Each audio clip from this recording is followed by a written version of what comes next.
Now let's end 4.1 with one of your homework problems from my math lab. This is the last homework problem on section 4.1. Let's take a look.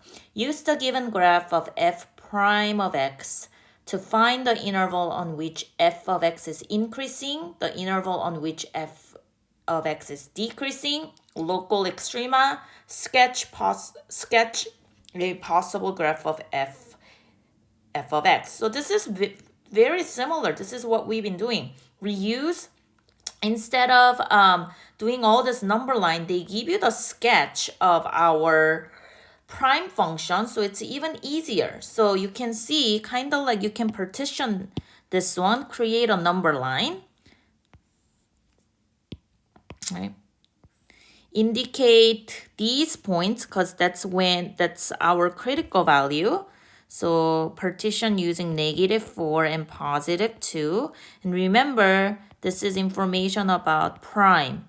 So I see that this part over here is this part over here is a negative value. And then all these, we get a positive. Right? All my function values are positive. So we have negative, positive, positive. So that means original function between negative infinity to -4 is decreasing and then increasing, increasing. They also want you to find the local extrema. That's when the sign change. So first point here, we do have a sign change going negative to positive. So our critical value -4 is actually local. -4 is decreasing, increasing, decreasing, and then we have a increasing. So we have a local minimum.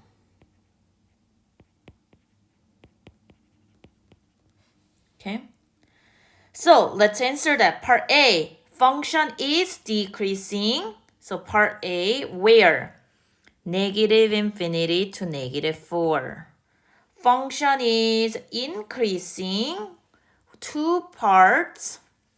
Where is it increasing? -4 to 2 union with 2 to infinity. Okay. Local extrema, we do have one local extrema, which is local minimum. So that's part A at -4. Now using this one, let's do an accurate picture of our f of x. So that's what we've been practicing as well. So I have 4 options. I should have a decreasing. So looking at this one, I can eliminate a couple stuff because at -4, I should have a minimum. That's the smallest point. If you look at the first one, at -4, 1, 2, 3, 4, we have a maximum. We want minimum, so I can eliminate A. Let's look at letter B. I do not even have 1, 2, 3, 4. I don't see any local minimum, so I can eliminate that. Same thing here. At 1, 2, 3, 4, I should have a smallest value, and it looks like the function is keep increasing, so I eliminate this one. I do not have a local minimum. Let's check D. -1, 2, 3, 4. Oh, it looks pretty accurate because we do have a smallest point, local minimum. So let's just double check another one. So we got the minimum part. I should have a function decreasing from -4 infinity to -4. Yes, the function is decreasing, getting smaller, smaller, smaller. Here, smaller, smaller, smaller. And then we have a increasing going here, and then another increasing. So my final answer looks like letter D. Okay, That's it for section 4.1, and the next video we are going to go over section 4.2.